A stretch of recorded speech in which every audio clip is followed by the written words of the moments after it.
Oke, sebelumnya kepada Saudari Nadifa, izin bertanya.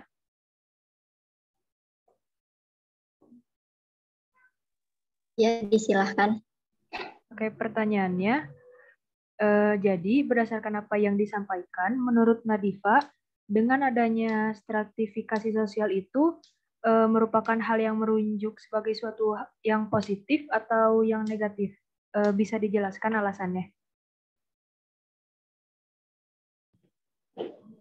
Oke, siap. Izin menjawab ya.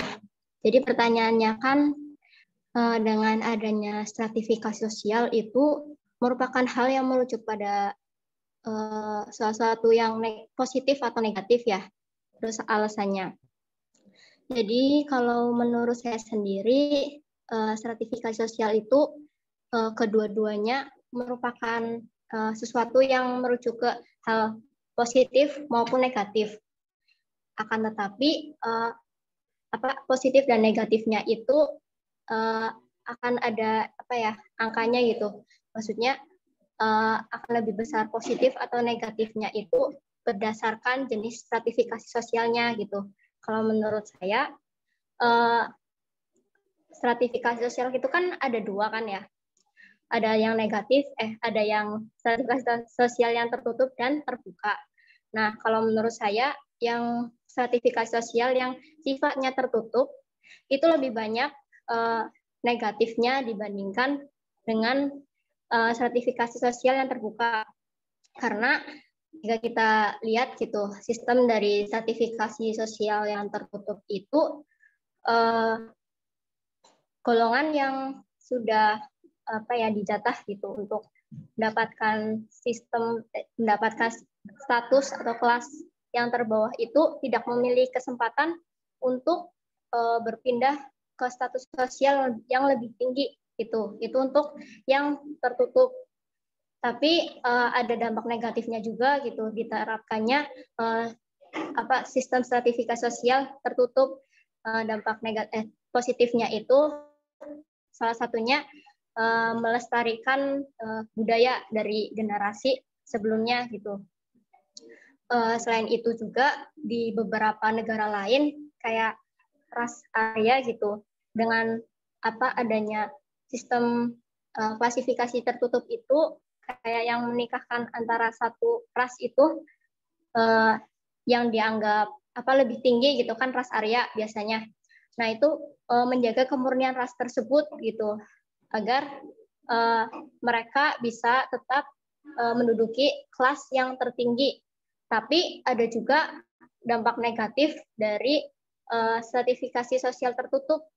Seperti halnya kayak yang kita lihat dulu ada rasisme gitu yang di Afrika kalau nggak salah, atau Amerika, saya lupa. Di situ ada suatu sistem klasifikasi sosial di mana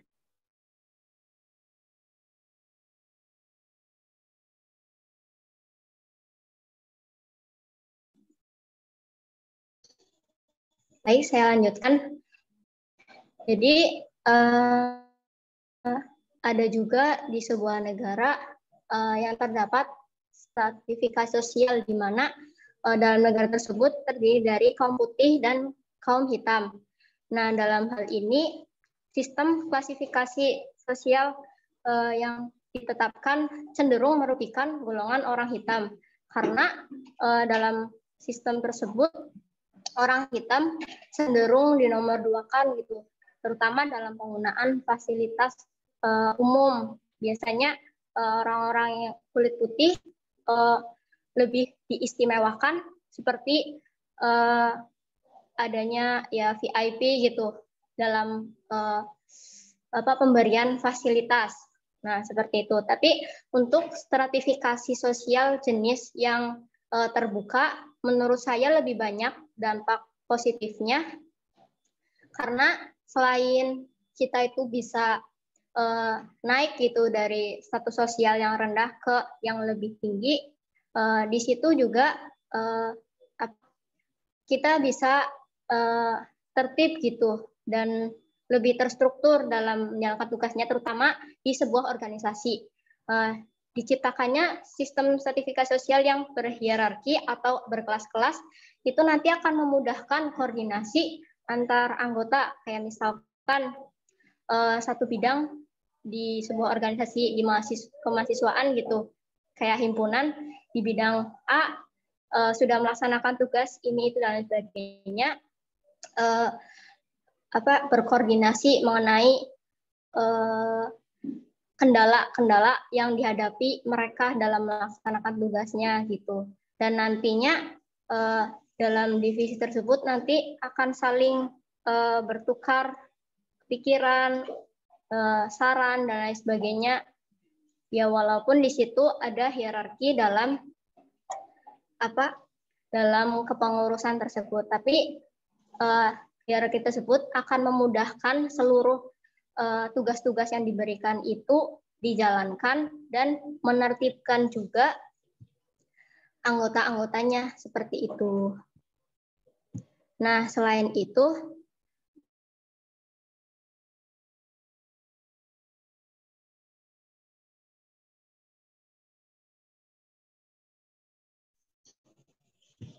baik, saya lanjutkan. Selain itu, stratifikasi sosial juga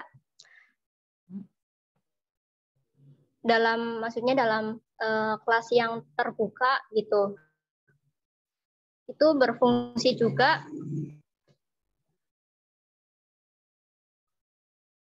sebagai alat solidaritas yang diantara orang-orang atau kelompok yang berada dalam kelas sosial yang sama gitu. Dan sekian jawaban dari saya. Apabila dari Sakinah mau menanggapi atau menyanggah, disilahkan. Atau sudah jelas? Ya, alhamdulillah sudah jelas jawabannya. Oke, siap. Alhamdulillah. Oke, untuk selanjutnya saya izin bertanya ya kepada Sakinah mengenai materi yang tadi sudah dipaparkan oleh Sakinah gitu. Menurut Sakinah itu apa sih dampak positif dan negatif adanya klasifikasi sosial gitu yang berdasarkan asifes status, askribes status, dan asignes status bagi kehidupan manusia?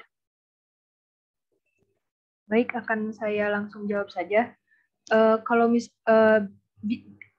Maaf, jika digabungkan sekaligus gitu ya, ascribe status, achieve status, dan assign status yang merupakan 3 jenis dari status sosial itu ada dampak positif dan negatifnya. Dampak positifnya itu dapat berupa suatu penghargaan atas apa yang dicapai oleh seorang individu. Nah, dengan adanya pembedaan status sosial tersebut juga dapat menjadi sebuah acuan sebagai tujuan bagaimana seorang individu itu menjalani kehidupannya. Sedangkan berdasarkan dampak negatifnya itu, dengan adanya pembedaan status sosial tersebut, terkadang ini dapat mengakibatkan berbagai konsekuensi. Contohnya, dalam aspek bahasa, gaya, atau kebudayaan, di mana masyarakat kelas menengah ke atas akan menyelipkan bahasa asing ketika sedang berbicara atau tutur katanya terkadang sedikit kasar dan tidak sopan. Atau di aspek makanan, misalnya masyarakat dengan kelas ke atas mungkin akan lebih menyukai makanan luar negeri atau fast food dibandingkan dengan makanan olahan sendiri.